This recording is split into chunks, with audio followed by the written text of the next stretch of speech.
Hello mga tanga! Welcome back to my YouTube channel! So for today's video nga guys ay samahan nyo akong mag-crave sa pusit na pinatuyuan sa gata. Since nagki-crave nga ako sa pusit guys ay sakto naman ay minaglalako dito sa harapan ng bahay namin. 50 pesos nga lang to guys per kilo, mura na to kumpara sa palengke. Nilinisan ko na nga rin to guys at tinanggal ko na yung ulo niya at syempre hindi natin kakalimutan tanggalin yung parang plastic niya sa likuran. After ko nga tong linisan ay maghahanda na ako ng ibang ingredients.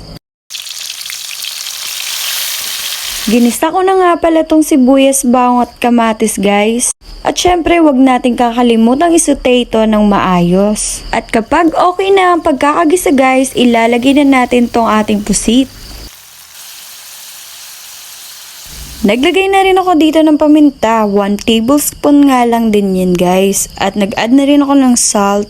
At syempre, di mawawala ang ating 2 tablespoon of vinegar. I-mix nga lang natin to ng maayos at hindi na natin kailangan mag-add ng water dahil nagiging water ito. After 5 minutes guys, ay pwede na natin ilagay yung ating coconut milk. Kapag alam na natin na medyo natutuyuan na siya, pwede na yan. Much better nga guys kung ang gagamitin natin gata ay ang unang pigat para mas creamy at madali siyang maglatik. At huwag nyo rin kakalimutang haluin to ng maayos.